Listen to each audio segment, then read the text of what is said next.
Merry Christmas! Wow, Christmas na Christmas naman talaga. Makikita yung mga prutas dyan at yung kanilang mga pa-design. Yan po ay sa Marco Polo Resto talaga. So for today's video mga managzay mga besh, I was invited. Wow! Invited yun, isang katulong invited sa Marco Polo. Lunch and only buffet. Oh my God! Talaga na mga po ay excited kasi nga invited ako 1 month ago. Kaya lang lola niyo matanda na nalimutan ko. But it's not the problem. Kailangan ko lang namang magpaalam sa amo ko. Ipagpalit ko sana yung day off ko pero ayaw niya.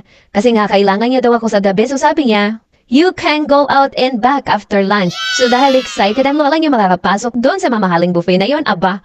Malayo pa lang nag-andam na yan. Giplan sa payaran kay taon na yung nakatago yung kanyang suot na yan. At dahil excited ako, hindi ako nag-breakfast. Para may lakas ako't hindi ako kutasan pag-akyat-akyat dito sa papuntang Basco.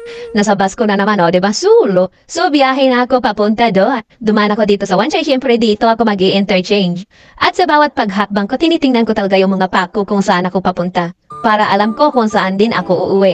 Huwag tayong magmataas. Hindi dahil nakarating ka na o may narating ka na, hindi ka na pwedeng bumalik sa pinanggalingan mo, Char. So ako ang babaeng allergy sa stoplight. Kaya pag nakakita ng stoplight, may kaba-kaba.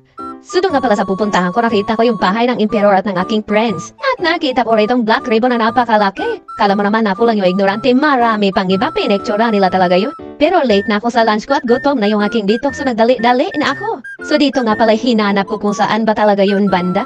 Kaya yan na patitig na naman ako sa stoplight. Wala man akong kasama magkulitan, di mag-isa lang ako. Video me myself, zakad me myself, tawa me myself. Okay lang yan ay kay Pasko man maging happy tayo. Padaan nga pala ako dito sa isang napakalaking mall. Ayan, natakot ako kay may mga hublot man dahil doon. Walang mga hublot sa akin, oy. So nagpaspas na ako ng lakad kaya yan nakita ko na itong hinahanap ko na Marco Polo. Look at that. Hindi yan o basta-basta. Kay 5-star Hong Kong hotel yan. Tino ba naman ako para pumasok dito isang kamak nakatulong lang, oy. Pero may invite tayo ng mga mabait nating mga friends dito ng mga resident sa Hong Kong. Ay kay mabait man tayo, punta tayo, oy. Hindi pwedeng mahiya kay minsan lang to. Diyan nga pala hinantay-hantay nga pala nila ako, no? Kay natagalan man ako kay siyempre hinanap ko pa man yan, nagpaalam pa ba ako sa boss ko, no? So dito nakita ko na sila, excited na kaming lahat. Excited din ako, ayan yung aming birthday celebrant si Madam Ai. Dati siyang manager ng Jollibee, no? Pero lumipat na siya ka nag-manager pa siya sa ibang office. Kay matagal naman siya doon, gusto niya ma-experience yung ibang pagka-manager din, no? So inalok na nga nila ko yun. So nag-start na ako magkuha-kuha ng mga pagkain ko. Hinanap ko talaga alin dyan ang pinakamasarap. So may nakita kong steam fish na masarap. May kumuha, mukhang mas marasarap shit ako sa steam fish.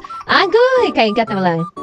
Oh, huwag niyo sabihin, hindi rin kayo nasaripan doon sa kumuha ng steam fish. Dito nga pala, inikot-ikot ko muna yung mga pagkain, no? Kung saan talaga meron akong gusto yung hindi magyaw-yaw yung aking tiyan. Kasi itong matanda na tayo, hindi na tayo masyadong matunawan. Kaya hinahanap ko na kung ano pagkain yung gusto ko. Nakita nga namin ito ng birthday celebrant, itong crispy pata dito. Naglilibog man kami kung saan yan pagkain. Kay kagahi man. Dito na lang muna ako sa soup, kaya ang sarap man itong soup na to ba, cream soup to. Oy, mamahalin yan kay 5-star hotel ba yan, no?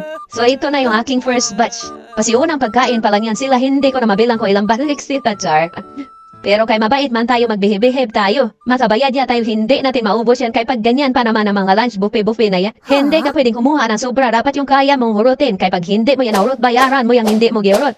So gipaspasan kong kain dyan, kay kagutom naman alauna na kaya yan. So yun nga, kinuha ko yung rice na aking paborito. Kabsat ba yun at saka yung konting curry. Sinong may sabi sa inyo na pang mahirap lang itong pagkain na ito? Boiled talong at saka boiled okra. Oy, pang 5-star hotel din pala yan. So yan na nga yung aking pangalawang batch, no? Hindi ko pa nakita yung hindi nyo nakita.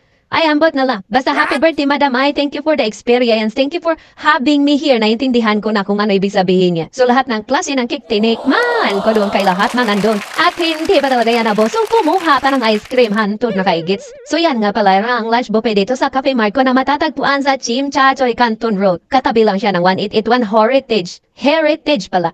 So saan ka nakakita ng ice cream nga gitinidor, hindi man makadot at tinidor, so chopstick ni Lola, oy. Habang nagmumusang yan kay busog naman. Pero kailangan natin kumain kay minsan lang to, hindi ko makita ibang pagkain nito sa labas. At bakit pa ako kakain sa labas, may libre naman dito. Kita mo naman yung cake na yan, mamahalin talaga yan. Isang slice yan, 25 ginoo ko, $25.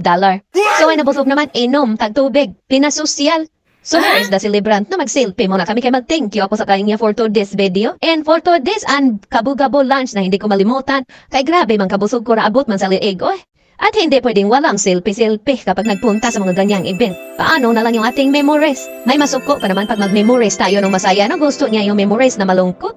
So ito na nga, pauwi na ako kay kailangan kung umuwi yan yung mukha ng busog. Giantok. Sabi ko nga kung kaya marunong kang umuwi papunta. Embot marunong kang lumakad papunta, dapat marunong ka ring pauwi. Alam mo yung pinanggalingan mo, huwag mong kalimutan yung mga taong tumulong sa iyo ba? Nung walang-wala ka pumunta ka doon. Kaya ngayong meron ka na, dapat bumalik ka din. Alam mo kung paano bumalik.